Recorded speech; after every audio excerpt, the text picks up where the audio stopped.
국민TV 뉴스가 창간했습니다. 빠르고 정확한 뉴스, 국민TV 뉴스의 텍스트 버전을 여러분 앞에 내놓습니다. 국민TV 라디오의 각종 콘텐츠를 이제는 읽으실 수 있습니다. 뉴스.국민.tv, 국민TV 뉴스에서 세상의 모든 뉴스와 만나세요. 지난밤 한반도와 지구촌에서는 어떤 일이 있었을까요? 국제뉴스 전문 캐스터 황준호 기자를 만나봅니다. 여보세요? 네, 안녕하십니까? 네. 네. 박근혜 정부 들어 처음으로 민간단체 북한 방문이 승인됐죠? 예. 예. 통일부가 어제 대북 지원 민간단체 어린이 어깨동무라는 데하고 또 어린이 의약품 지원본부에서 신청한 물품 분배 모니터링을 위한 북한 방문을 승인했습니다.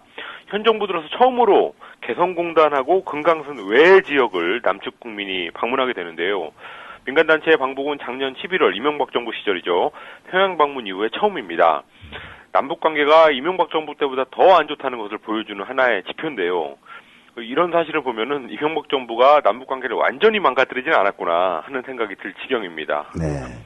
작년 11월이면은 이명박 정부 말기 아닙니까, 그죠? 그렇습니다. 네. 그때까지는 좀 왔다 갔다 했는데 예. 오히려 박근혜 정부 출범 이후에 이번이 처음이란 얘기네요. 그렇습니다. 네.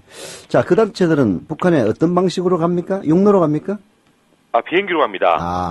담당자들이 오늘 중국 선양에서 네. 비행기편으로 평양에 들어가서 토요일까지 각각 남포, 평양 이런 데에서 지원 물품이 어떻게 분배되는지 그런 것들을 돌아볼 계획입니다.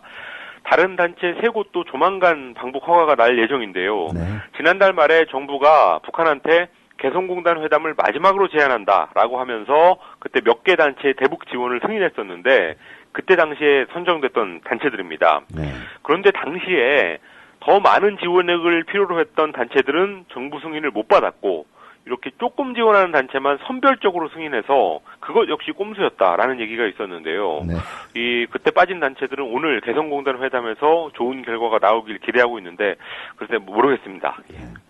하여튼 박근혜 정권 들어와서 이 꼼수가 늘었다는 거는 확실히 인정해 줄 만하네요. 그렇습니다. 네. 개성공단 회담의 쟁점 간단히 한번 짚어볼까요? 가장 중요한 쟁점은 재발 방지 대책인데요. 네. 북한이 지난주에 북과 남은 어떤 경우에도 정세에 영향을 받음이 없이 공업지구의 정상 운영을 보장한다라는 문구를 받겠다고 밝힌 바가 있습니다. 이거는 남쪽이 주장하는 문구를 거의 그대로 받은 건데요. 네. 여기서 주어가 문제입니다. 네. 북한은 북과 남은 정상 운영을 보장한다라고 했는데 남측이 이걸 가지고 북과 남은이 아니라 북한은 정상 운영을 보장한다. 이렇게 강하게 오늘 요구할 경우에 이 북한이 어떻게 나올지가 하나의 쟁점이 되고 있습니다. 네. 그리고 현재 중단 사태에 책임 있는 입장 표명에 대해서 남쪽이 또 어떤 요구를 하고 그거를 북한이 받을지 이런 것들도 쟁점입니다. 청와대가 북한의 기선을 완전히 제압했다고 보고 더 완벽한 굴복을 요구할 가능성도 있는데요. 그렇게 북한의 퇴로와 명분 이런 것들을 다 뺏어버리면 북한이 어떻게 나올지 궁금합니다. 옛날에는 예. 정반대였는데 우리가 뭘 하면 북한이 온갖 터집을 잡아가지고 이게 깨고 했는데 이번에 완전히 거꾸로 됐네요. 그렇습니다. 완전히 거꾸로 된 입장입니다. 네. 일본 정부가 집단적 자위권을 재검토하겠다는 방침을 공식화했다고요? 아베 내각이 집단적 자위권을 행사하기 위해서 헌법 해석의 변경을 추진하겠다라는 입장을 정부 답변서를 통해서 공식적으로 밝혔습니다. 야당 의원의 질문이 먼저 있었고 어제 국무회의를 거쳐서 확정한 답변서를 냈는데요. 전문가 간담회에서의 논의를 토대로 대응을 새롭게 검토하고 싶다라고 말했습니다. 전문가 간담회는 아베 총리가 설치한 건데요. 어떤 특정한 상황이나 대상 국가를 제한하지 않는 포괄적인 집단적 자위권 행사를 검토하고 있고 올해 가을에 보고서를 완성할 예정입니다. 네. 그러니까 미국이 공격을 받을 경우에 일본도 거기에 같이 대응한다라는 게 이제 일반적으로 알려진 집단적 자위권의 행사인데 네. 그거를 넘어서 미국뿐만 아니라 밀접한 나라가 공격을 받을 경우도 포함시키겠다라는 겁니다. 이거 결국은 한반도 유사 사태라든지 또 중국과 대만의 충돌 이런 경우에도 일본이 개입할 수 있다는 얘기로 풀이됩니다. 재검토하겠다는 게 더 나쁜 쪽으로 재검토하겠다는 얘기네요. 그렇습니다. 네. 예. 그, 웬일인가 했더니 결국. 일단 기본적으로 재검토는 지금 그 집단적 자율권이 없다고 한 거를 재검토하겠다는 뜻이고요. 네. 또 거기에 플러스해서 그런 좀 안 좋은 쪽으로 포괄적인 쪽으로도 나오고 있습니다. 예. 아베 총리는 또 개헌은 역사적 사명이라고도 말했다면서요. 예, 앞서 말씀드린 이 집단적 자율권 문제는 개헌이 필요가 없고 정부의 헌법 해석만 바꾸면 되는 거고 네. 이 개헌이라는 건 말 그대로 헌법 자체를 바꾸는 건데 아베 총리가 그저께 밤에 개헌은 나의 역사적 사명이다라고 취임 후에 가장 강한 어조의 발언을 했습니다. 그동안은 참의원 선거 승리 후에도 상당히 신중한 톤을 유지했었는데 그저께 밤에 그 발언했던 자리가 지지자들의 모임이다 보니까 네. 그 자기의 속마음을 그대로 드러냈습니다. 네. 한편 아사히 신문은 야스쿠니 참배를 비판했다면서요. 예, 아베 총리의 발언과 대비해서 8.15를 맞는 일본의 두 얼굴이다 이렇게 한겨레 신문이 제목을 뽑았던데요. 네. 일본 정부가 총리, 부총리, 관방장관, 외무상 이렇게 네 사람을 뺀 나머지 강요들에 대해서는 8.15의 야스쿠니 신사에 참배하는 걸 자유롭게 맡기겠다라고 했는데 아사히 신문이 정교 분리를 잊어서는 안 된다라는 제목의 사설을 통해서 강요들의 참배는 정치와 종교를 분리한 헌법의 원칙에 저촉될 소지가 크다라고 지적했습니다. 그러니까 한국이나 중국 같은 이웃나라에서 비판이 나오느냐 마느냐 이게 문제가 아니라 종교 분리 원칙을 지키는 게 중요하다라는 건데요. 일본 내부적으로 설득력 있는 반대 논리를 찾다 보니까 이렇게 종교 분리를 들고 나온 것 같습니다. 예, 우리나라로 돌아온 게 아니네, 보니까. 네. 예, 어제 김한길 민주당 대표가 독도에 갔고, 또 예. 민주당 의원들이 광복절에 야스쿠니 신사를 방문하기로 했다는데, 일본의 대응도 있겠죠? 예, 김한길 대표가 어제 독도를 방문한 후에 일본 외무성이 김원진 주일 한국대사관에 공사를 불러서 항의했습니다. 그리고 8.15에는 민주당 의원들이 야스쿠니 신사에 가서 아베 정부의 우경화 행보에 유감을 표명할 예정인데요. 그날 워낙 많은 사람들이 일본 사람들이 야스쿠니에 가고 또 극우파의 시위도 있고 그렇기 때문에 의원들이 거기에 가면 신변이 위험해질 수 있다라는 우려 혹은 경고를 일본 경찰이 보내왔다고 합니다. 뭐 우려할 수밖에 없는 부분인데요. 그래도 가겠다면 준비를 좀 철저히 해야 될 것 같습니다. 네. 그리고 민주당 의원들이 야스쿠니에 가서 이 후쿠시마 원전 방사능 오염수의 유출 여기에 관한 충분한 정보를 한국에 공개하라라는 요구도 할 거라고 하는데 야스쿠니에 가서까지 그런 얘기 이렇게 주제를 넓히는 게 전술적으로 적절한지 이거는 조금 다시 검토해 봐야 되지 않나 싶습니다. 뭐 일본이 걱정을 하든 말든 일단 야스쿠니 신사에 민주당 의원들이 가는 건 괜찮은 것 같네요.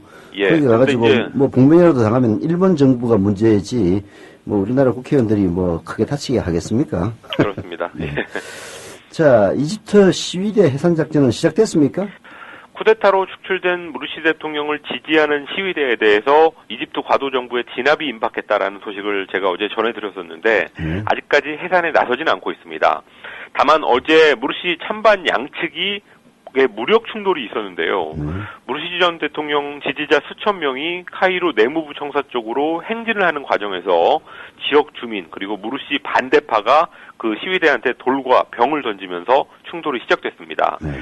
재작년에 독재자 무바라크 반대 시위 때도 보면은 그 무바라크 쪽에서 정치 깡패를 동원해서 시위대를 기습하고 거기에 시위대가 대응하는 과정에서 군과 경찰을 투입한 적이 있었습니다. 네. 그런 전례를 볼 때 이번 충돌이 그 시위대 해산 작전에 들어가기 위한 어떤 명분 쌓기용이 아니냐라는 해석도 나오고 있습니다. 네, 우리나라 그 자유당 때하고 똑같네요. 비슷합니다. 네.